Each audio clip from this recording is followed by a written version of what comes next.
جب اللہ تمہیں خود سے رجوع کرنے کی توفیق دے دیتا ہے تب وہ قبولیت کو تمہاری تمام دعاؤں کا مقدر بنا دیتا ہے۔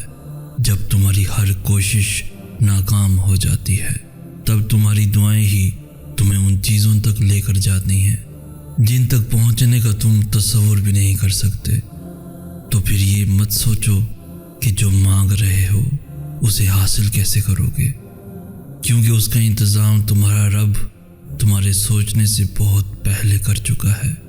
جو تمہیں بے چینی میں مبتلا کرتا ہے وہی تمہارے لیے اس بے چینی سے تسکین بھی نکالتا ہے اور پھر وہاں سے راستے بناتا ہے جہاں سے تمہیں امید بھی نہیں ہوتی۔ تو اگر تم چاہتے ہو کہ وہ تمہاری دعاؤں پہ راضی ہو جائے تو پہلے تم اس کے فیصلوں پہ راضی ہو جاؤ اور اس کے مقرر کردہ وقت کا انتظار کرو۔ پھر بھلے یہ تمہارا وجود کرچی کرچی ہی کیوں نہ ہو جائے، وہ تمہیں پھر سے یوں سمیٹ دے گا جیسے تم کبھی بکھرے ہی نہ ہو، مگر خود کو سمیٹنے کے لیے یقین لازم ہوتا ہے، اور جب تم یقین رکھتے ہو تو اللہ تمہیں یوں سنبھال لیتا ہے کہ پھر تمہیں گرنے کا خوف کبھی تنگ نہیں کرتا۔ وہ جبار ہے، وہ ہر اس ٹوٹی ہوئی چیز کو پھر سے جوڑ سکتا ہے جس کا جڑنا تمہاری نظر میں ناممکن ہے۔ ٹوٹے ہوئے دلوں کا ٹھکانہ اللہ کے سوا اور ہے ہی کہاں، بس وہی ہے جو انہیں جوڑتا ہے اور ان زخموں کی مرہم بنتا ہے۔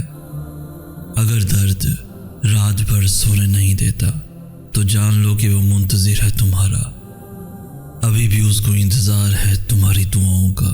مانگ لو، ابھی بھی کچھ نہیں بگڑا، ابھی بھی وہ سب ہو سکتا ہے جو تم چاہتے ہو، ابھی بھی وہ سب مل سکتا ہے جو تم مانگتے ہو، ابھی بھی قبولیت کی ایک گھڑی باقی ہے، ابھی بھی تہجد کا پلڑا مقدر پر بھاری ہے۔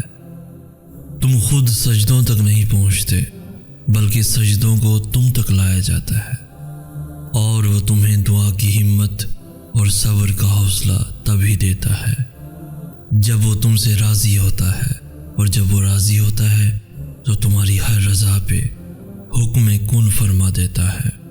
تم اس کا انتخاب نہیں کرتے بلکہ وہ اپنی محبت کے لیے خود تمہیں چنتا ہے۔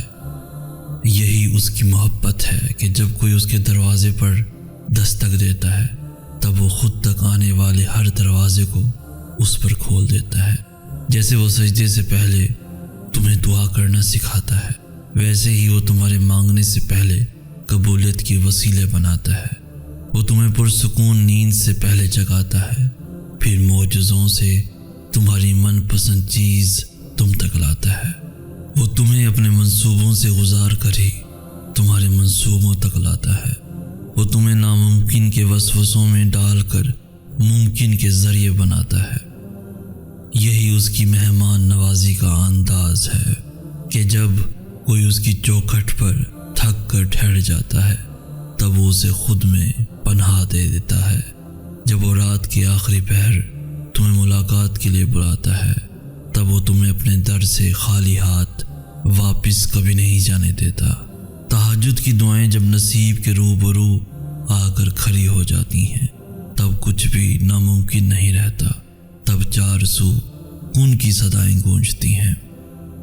جو دعا چاند کو دو ٹکڑوں میں تقسیم کر کے اسے اپنی جگہ سے سرکا سکتی ہے، تمہیں لگتا ہے کہ وہ تمہارا مقدر نہیں بدل سکتی؟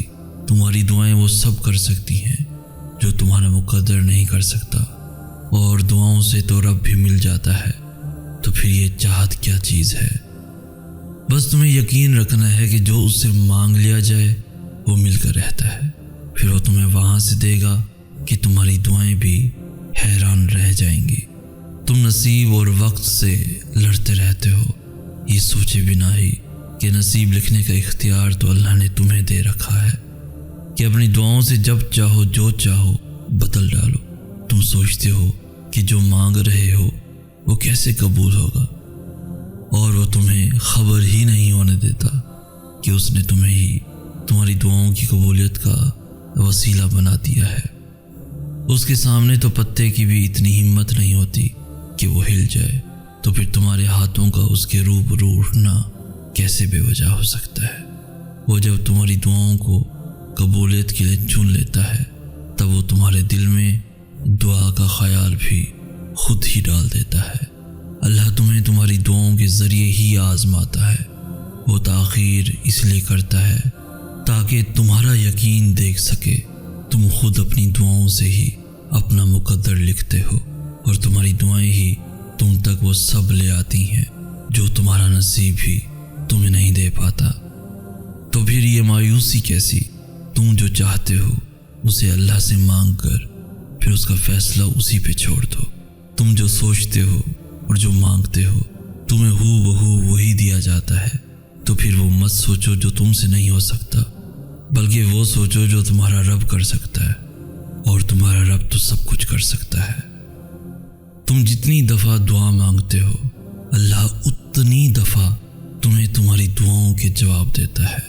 تم یہاں ایک قطرے کے لیے رو رہے ہو جبکہ تمہارا رب تو تمہیں 7 سمندر عطا کرنے پر بھی قدرت رکھتا ہے۔ تمہارا کام بس دعا کرنا ہے، عطا کی تدبیریں وہ خود بناتا ہے۔ دعا کی قبولیت کے لیے یقین بہت ضروری ہے، اور یقین صبر کیے بغیر کبھی نہیں آ سکتا، اور صبر سے بہترین عبادت اور کوئی نہیں ہو سکتی کہ جب تم اس دل کے تڑپنے کے بعد بھی اللہ کی رضا میں راضی رہتے ہو اور دن رات بے بسی سے صرف اس کا نام پکارتے ہو۔ تمہارے نصیب سے تمہاری چاہت تک کا جو ایک مختصر سا فاصلہ ہے وہ دعا ہے۔ تمہاری دعائیں ہی اختتام میں تمہارے لیے ان دروازوں کو کھول دیتی ہیں جنہیں ناممکن سمجھ کر تم ان پہ دستک دینا بہت پہلے چھوڑ چکے ہوتے ہو۔ وہ اگر تمہیں آزمائش میں ڈالتا ہے تو مت بھولو کہ وہ رحیم ہے، اس سے بھی زیادہ ہے۔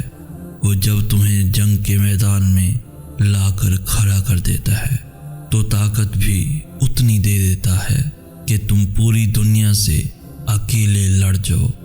وقت کوئی بھی ایک سا نہیں رہتا، اللہ تمہیں کبھی بھی مسلسل تکلیف میں نہیں رکھتا۔